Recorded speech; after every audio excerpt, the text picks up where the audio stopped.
बिस्मिल्लाहिर्रहमानिर्रहीम। अस्सलाम वालेकुम। क्लास 12 के डियर स्टूडेंट्स, आज मैं आपकी खिदमत में फिर हाजिर हूँ एक्सपेरिमेंटल साइकोलॉजी के एक नए चैप्टर के साथ। और आज का हमारा चैप्टर है ड्रीम एंड हिप्नोसिस, जिसमें हम ड्रीम्स की कैरेक्टरिस्टिक्स, थ्योरी ऑफ ड्रीम्स पढ़ेंगे और हिप्नोसिस की एक्सप्लेनेशन और उसकी डिग्रीज पढ़ेंगे। इस चैप्टर में से जो लॉन्ग एंड शॉर्ट क्वेश्चन सबसे ज़्यादा इम्पोर्टेंट है और वो है कि describe the characteristics of dream या describe the Sigmund Freud theory of dream. Dreams या ख्वाब क्या होते हैं? तो ड्रीम की डेफिनेशन जो हमारी बुक में दी गई है उसमें यह है कि dream is a series of visions often disconnected and bizarre experience during sleep. यानी कि ख्वाब क्या होते हैं? ख्वाब एक विजुअल सीरीज़ होते हैं जो हमें नज़र आते हैं, जो कि एक दूसरे से डिसकनेक्टेड विजन्स होते हैं, बिजार होते हैं, यानी कि अजीबो गरीब होते हैं। उनका आप एक दूसरे से ताल्लुक़ शो नहीं कर सकते और ये आपको सोने के दौरान नज़र आता है, ख़ासकर गहरी नींद के दौरान नज़र आते हैं। यानी कि मुख्तलिफ़ इमेजेस या जो भी ऑब्जेक्ट्स हैं ये जो हम सोने के दौरान देखते हैं।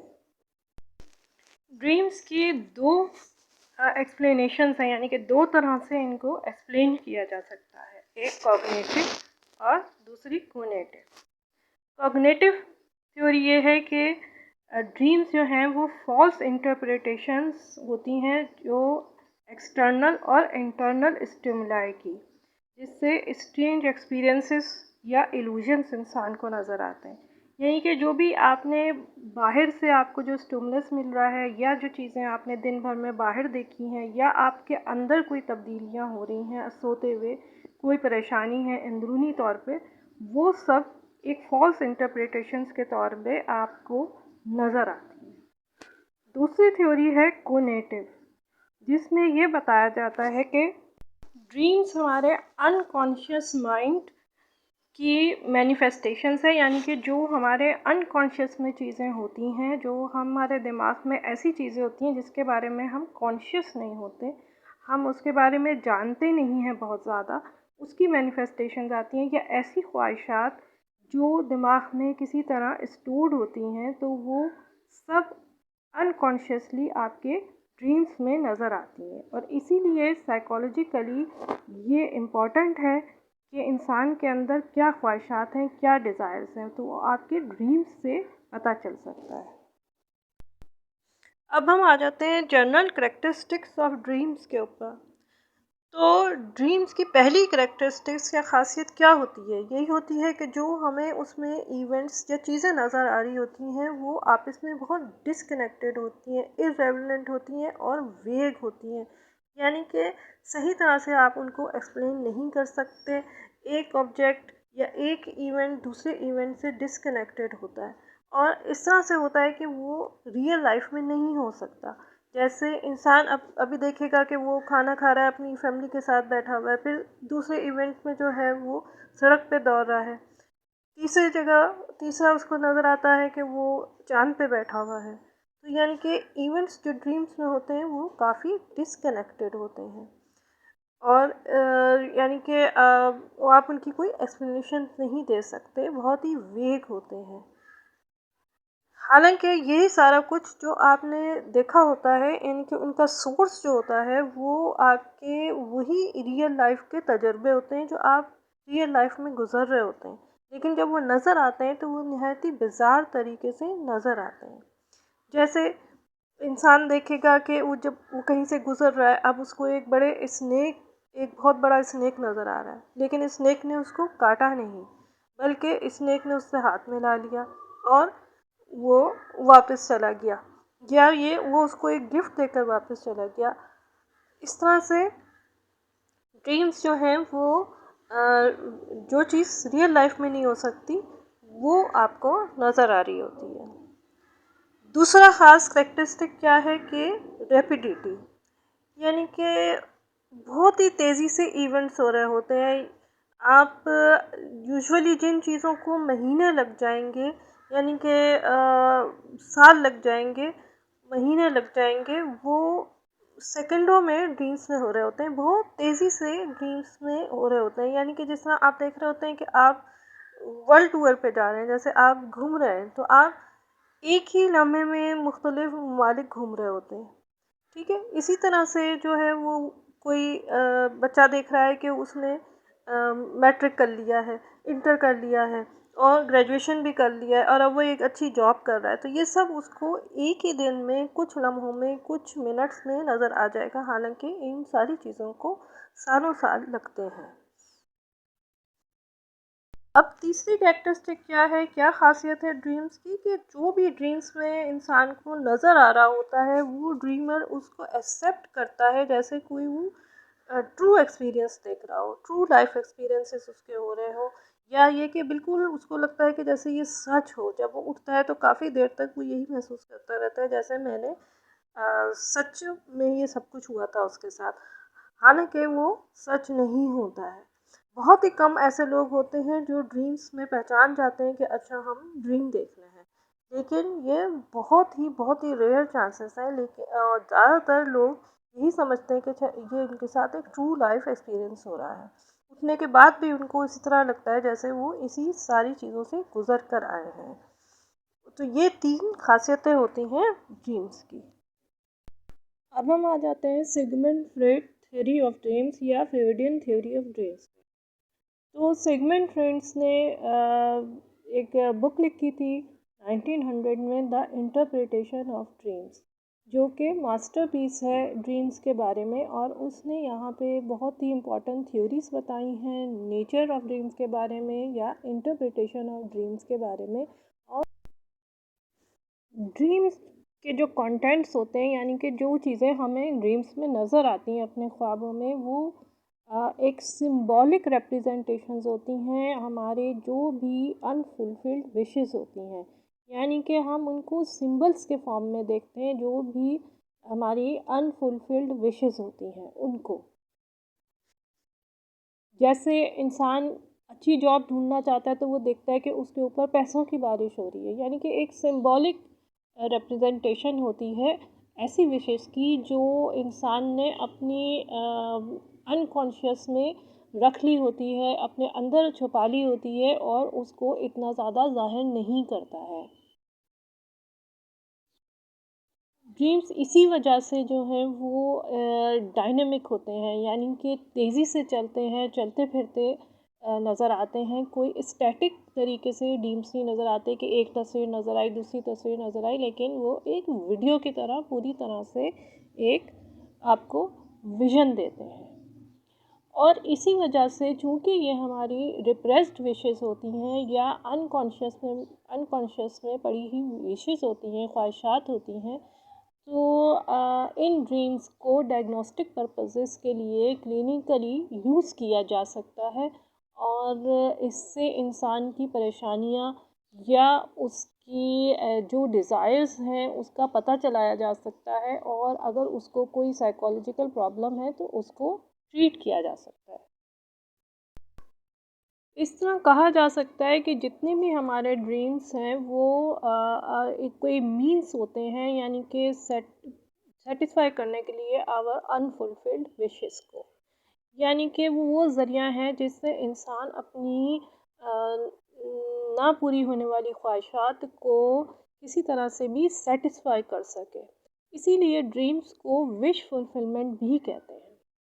अब एक बच्चा है, उसकी ड्रीम्स जो हैं वो बिल्कुल स्ट्रेट फॉरवर्ड होते हैं, सीधे साधे होते हैं। वो अपनी विशेस को usually in the true form dreams में पूरे कर सकता है। जैसे उसको वो सोचता है कि उसका बाप उसके लिए बहुत सारे खिलौने लाया है या उसके पास चॉकलेट्स ही चॉकलेट्स हैं, तो ये चीज़ जो है वो उसको ख्वाब में भी नज़र आएगा कि वो बहुत सारी चॉकलेट्स उसके इर्द गिर्द बिखरी हुई हैं और वो खा रहा है, या वो एक चॉकलेट की दुनिया में है। ये उसके एक बिल्कुल ही सीधे साधे स्ट्रेट फॉरवर्ड ड्रीम्स होते हैं जिसको वो ट्रू फॉर्म में देख सकता है। लेकिन एडल्ट ड्रीम्स जो होते हैं वो ज़्यादा कॉम्प्लिकेटेड होते हैं, क्योंकि उनके बीच में मॉरल एलिमेंट आ जाता है, और यानी कि एथिकली, मॉरली, इखलाकी तौर पे जो चीज़ पॉसिबल नहीं है, ऐसे डिज़ायर्स वो उसको ट्रू फॉर्म्स में नहीं देख सकता। अब एडल्ट ड्रीम में 3 चीज़ें इन ड्रीम्स में इन्वॉल्व होती हैं, इड, ईगो और सुपर ईगो। हमारे अनकॉन्शियस में जो हमारी डिज़ायर्स को सामने लाना चाहता है वो इड होता है। प्योरली अनकॉन्शियस होता है और इस पे कोई मोरल रिस्ट्रेंट नहीं होती, यानी कि कोई अखलाकियात का कोई ऐसा कैद नहीं होती है। ये ऐसी ख्वाहिशात होती हैं जो अनकॉन्शियस में दबी हुई होती हैं। ये हर तरह से बाहर आने की कोशिश करती हैं, ड्रीम्स में नज़र आने की कोशिश करती हैं, लेकिन ईट में जो विशेज़ होती हैं वो फुलफ़िल नहीं हो सकती अपने ट्रू फॉर्म में, क्योंकि सुपर ईगो जो हमारे अंदर एक सेंसर लगाया हुआ है, एक सेंसर होता है, वो इनको उसके ट्रू फॉर्म में नज़र नहीं आने देता। इस तरह से सिंबॉलिक तरीके से या किसी और ऑब्जेक्ट के फॉर्म में वो ख्वाहिशात नज़र आती हैं हमारे ड्रीम्स में, लेकिन उनके ट्रू फॉर्म में नहीं। इसीलिए एडल्ट्स के ड्रीम्स को डिस्टॉर्टेड विश फुलफिलमेंट कहा जाता है। इस तरह से जैसे इट जो विशेस पूरी करवाना चाहता है उसको सुपर ईगो से गुजरना पड़ता है, जो कि एक मॉरल सेंसर है। उसको पहले अप्रूवल लेनी पड़ती है, यानी कि सुपर ईगो से, कि वो विशेस किस फॉर्म में सामने आए, यानी कि हमारी विशेस हमें डिसगाइज्ड होके नज़र आती हैं। तो सुपर ईगो वो एथिकल या मॉरल नॉर्म है जो कि अनकॉन्शियस से डेराइव्ड है, और ये हमें फ़र्क करने में मदद देता है कि गुड और बैड क्या है, यानी कि इंसान को पता होता है कि अच्छी चीज़ और बुरी चीज़ क्या है, और उसके दरमियान वो फ़र्क कर सकता है, और वही चीज़ उसको फिर ख्वाब में भी हेल्प करती है कि डिसाइड करती है, फ़ैसला करती है कि उसको किस फॉर्म में उसकी विशेज़ को नज़र आना है। जैसे एक आदमी बहुत ज़्यादा किसी शख्स से नफ़रत करता है, या उसका स्ट्रॉन्ग डिज़ायर है कि मैं इसको मार दूँ, इतना ज़्यादा दुश्मनी है उनके दरमियान, मगर वो इखलाकी तौर पे उसको कत्ल नहीं कर सकता। तो वो उसको किसी और फ़ॉर्म में देखेगा ख्वाब में, कि जैसे दूसरा आदमी बहुत ज़्यादा बीमार है या उसका एक्सीडेंट हो गया है, यानी कि उसकी विश किसी और तरीके से फुलफ़िल्ड होगी। अब जो नेक्स्ट शॉर्ट क्वेश्चन इस चैप्टर से आता है वो आता है कि give the explanations of the anxiety dreams. तो अब हम एंजाइटी ड्रीम्स के बारे में पढ़ते हैं। तो सवाल ये पैदा होता है कि अगर ड्रीम्स विश फुलफिलमेंट्स थी, तो फिर एंजाइटी ड्रीम्स या नाइटमेयर्स या फ्राइटनिंग ड्रीम्स क्या होते हैं। कभी कभी वो इतने फ्राइटनिंग होते हैं कि वो आप उठते हैं और आप बहुत ज़्यादा डरे हुए होते हैं। ज़ाहिर बात है कि ये आपकी विशेस नहीं हो सकती कि आप डरे हुए उठें या आपके साथ कोई बहुत बुरा हो जाए। तो इनका क्या कॉज हो सकता है, क्या एक्सप्लेनेशन हो सकती है। फ्रॉइड ने एंजाइटी ड्रीम्स के लिए 2 एक्सप्लेनेशंस दी हैं। एक तो ये कि जब आपकी ख्वाहिश पूरी हो रही होती हैं ड्रीम के ज़रिए, तो वो कोई डिस्गाइज़ लेती हैं। क्योंकि ज़ाहिर बात है कि वो सुपर ईगो से गुज़रती हैं और डिस्गाइज़ लेती हैं, लेकिन इस डिस्गाइज़ लेने में कभी-कभी कोई चीज़ गलत हो जाती है, जिससे एक फ्राइटफुल ड्रीम नज़र आता है। यानी कि ये एक अटेम्प्टेड विश फुलफिलमेंट होती है, लेकिन वो किसी वजह से नाइटमेयर के तौर पे या फ्राइटनिंग अपीयरेंस के साथ नज़र आती है, और अनप्लेजेंट डिस्गाइज़ ले लेती है, जिससे ड्रीमर डिस्टर्ब होता है और उठ जाता है। या कोई ऐसा फ्राइटफुल एक्सपीरियंस इंसान का सामने आ जाता है जो उसके अनकॉन्शियस में रह रहा होता है, वही सामने आ जाता है एज अ डिस्गाइज या किसी इवेंट्स के साथ। दूसरा एक्सप्लेनेशन ये है कि जब कोई ऐसी बहुत ही शदीद ख्वाहिश जो सामने आने की कोशिश कर रही होती है अपने ट्रू फॉर्म में, यानी कि वो डिस्गाइज नहीं ले रही होती है और वो अपना ट्रू फॉर्म ही दिखा रही होती है, तो सुपर ईगो इंसान को जगाने के लिए, यानी कि उस ख्वाब को ख़त्म करने के लिए उसको एक फ्राइटफुल ड्रीम दिखा देता है, एक छोटा पोर्शन दिखाता है फ्राइटफुल, जिससे इंसान फ़ौरन उठ जाए और उसका वो जो इंटेंस डिज़ायर सामने आने की कोशिश कर रही थी, तो वो सामने ना आ सके ट्रू फॉर्म में। इस तरह नाइटमेयर जो होते हैं वो एक अलार्म के तौर पे एक्ट करते हैं इंसान को जगाने के लिए। अब थर्ड टॉपिक हमारा हिप्नोसिस के बारे में है, जिस पे शॉर्ट क्वेश्चन आता है कि एक्सप्लेन हिप्नोसिस और डिग्रीज ऑफ हिप्नोसिस। हिप्नोसिस क्या है? हिप्नोसिस ग्रीक वर्ड है जिसका मतलब है स्लीप। साइकोलॉजी में हिप्नोसिस वो मेंटल कंडीशन है जो कि डीप स्लीप और वेकिंग स्टेट के दरमियान हो, यानी कि गहरी नींद और जागी हुई कैफियत के दरमियान की जो जगह है वो हिप्नोसिस है। हिप्नोटाइज पर्सन जो है वो ना ही अनअवेयर होता है जो कि उसके सराउंडिंग्स में है, जो चीज़ें हो रही हैं, और ना ही फुली कॉन्शियस होता है उसके बारे में। इसको आप एक डीप एब्जॉर्प्शन भी कह सकते हैं, जिसमें सब्जेक्ट की अटेंशन एनवायरनमेंट से और अपने आप से हटके टोटली जो है वो हिप्नोटिस की तरफ, यानी कि जो हिप्नोटाइज कर रहा है उसकी तरफ हो जाती है और उसकी सजेशंस की तरफ। हिप्नोसिस में एक चीज़ होती है हिप्नोटिक एनेस्थीसिया, जिसको पुराने ज़माने में सर्जरी के लिए यूज़ किया जाता था। यानी कि जब ऑपरेटर हिप्नोसिस करता है एक पर्सन को और पर्सन में हिप्नोसिस इंड्यूस हो जाता है, यानी कि जब उसको ये कहा जाता है कि तुम सो गए हो और तुम अपनी आंखें नहीं खोल सकते, तो इसका मतलब होता है कि उसको हिप्नोसिस इंड्यूस्ड हो गया है। और अगर उसको यानी कि किसी किस्म का ज़ख़म लगाया जाए या बर्निंग सिगरेट भी उसके हाथ पे रख दी जाए और कहा जाए कि उसको महसूस नहीं हो रहा है, तो वो हिप्नोटिक एनेस्थीसिया होता है। ये पुराने ज़माने में सर्जरी के लिए यूज़ होता था।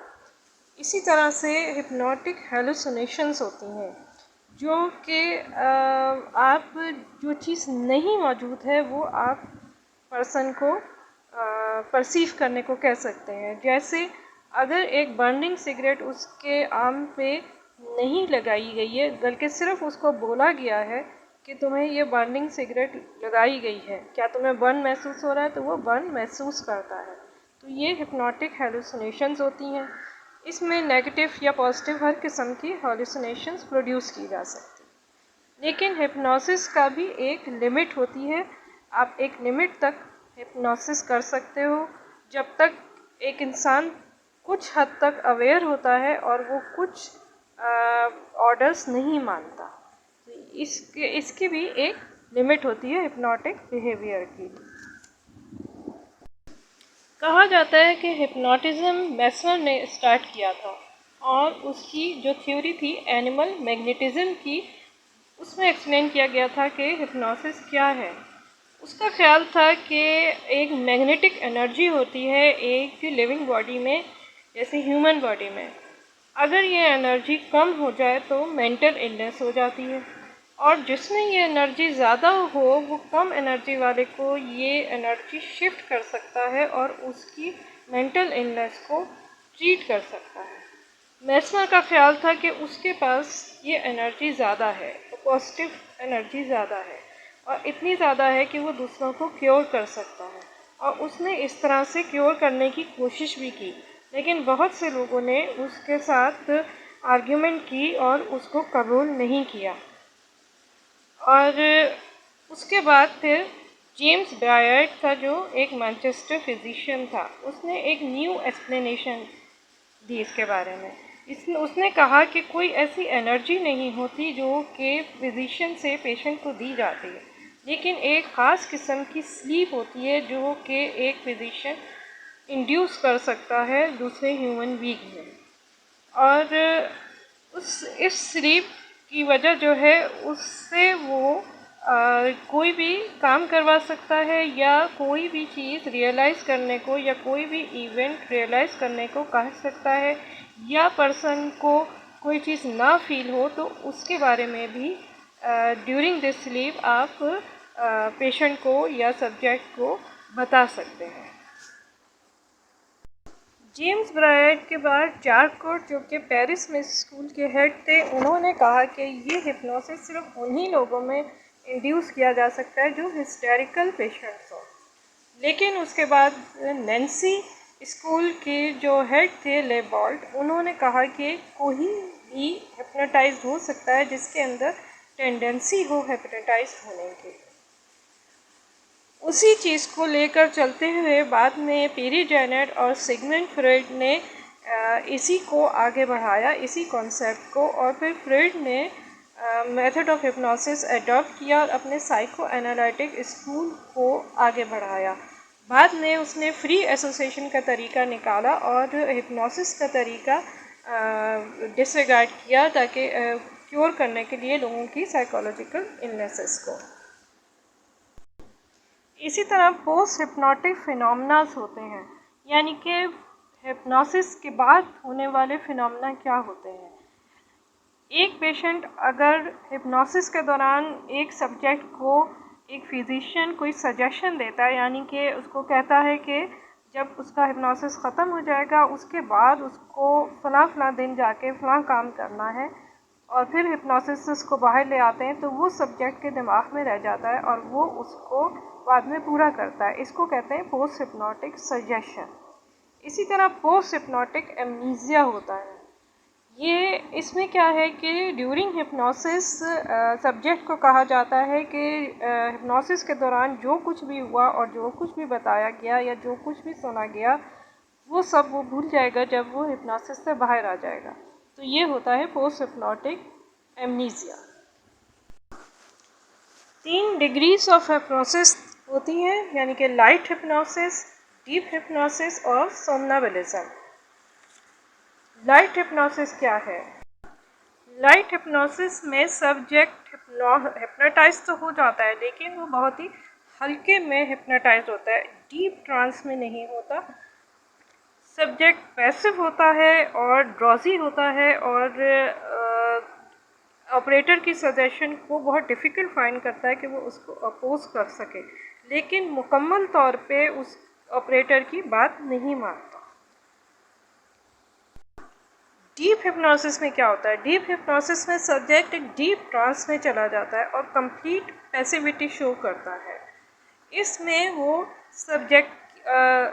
सब्जेक्ट ऑपरेटर की तकरीबन तमाम बातों को मानता है। वो उसको एनेस्थीसिया भी इंड्यूस किया जा सकता है और बहुत सी चीज़ों की इलाज किया जा सकता था, सर्जरी की जा सकती थी पहले ज़माने में, और इसी तरह से उनको ये सजेस्ट किया जाता था कि आपका पेन ख़त्म हो गया। अगर उनको कोई बीमारी होती थी तो अगर ये सजेशन दी जाती थी कि ये चीज़ ख़त्म हो गई है, आपको नहीं है, उसी से इसको ट्रीट किया जाता था। और इसके अलावा इसी में डीप हिप्नोसिस में उनको पोस्ट हिप्नोटिक सजेशंस भी दी जा सकती हैं, यानी कि हिप्नोसिस के बाद उनको क्या काम करना है या हिप्नोसिस का प्रोसेस ख़त्म होने के बाद भी वो पेन को फील ना करें। सोमनाबिलिज्म में क्या होगा कि इसमें ऐसा डीप हिप्नोसिस होता है कि सब्जेक्ट को आप पॉजिटिव या नेगेटिव हॉलुसिनेशंस दे सकते हैं, यानी कि जो चीज़ नहीं है उसको कबूल करने की कैफियत होती है। यानी कि आप किसी को कह सकते हैं कि जैसे तुम्हारा हाथ बर्फ़ का बन गया, तो उसको लगेगा कि उसका हाथ बर्फ़ का बन गया, या ये कि तुम इस वक्त एक भरे बाग में हो, तो उसको लगेगा कि वो एक भरे बाग में है। तो ये सब किस्म की पॉजिटिव या नेगेटिव हॉलुसिनेशंस उसको सोमनाबिलिज्म के दरमियान दी जा सकती है, क्योंकि वो परफेक्टली एनेस्थेसाइज होता है। इसके अलावा सोमनाबिलिज्म में इंसान आँख खोल के चल रहा होगा, लेकिन वो ट्रांस के अंदर ही होगा, यानी कि ज़रूरी नहीं है कि उसकी आँख बंद हो, वो उसी ट्रांस में चल भी रहा होगा और काम भी कर रहा होगा, और कोई भी उसको इतना ज़्यादा पहचान नहीं सकता कि वो हिप्नोटाइज्ड है। स्टैटिस्टिक्स के ज़रिए मालूम हुआ है कि कुछ लोग बिल्कुल भी हिप्नोटाइज नहीं होते, कुछ लाइट होते हैं, कुछ डीप होते हैं, और कुछ इतने होते हैं कि सोमनाबिलिज्म हो जाता है। तो इससे ये पता चला है कि 12% ऑफ द पॉपुलेशन हिप्नोटाइज बिल्कुल नहीं होती है, 30% लाइटली हिप्नोटाइज होते हैं, 40% डीपली हो सकते हैं, और 18% जो है वो उनको सोमनाबिलिज्म की पॉइंट तक हिप्नोटाइज किया जा सकता है। तो ये बच्चों, आज का चैप्टर ख़त्म हुआ। उम्मीद है आपको समझ आया होगा और आपके लिए हेल्पफुल साबित होगा आपके इम्तिहानों में। दुआ में याद रखिएगा। अल्लाह हाफ़िज़।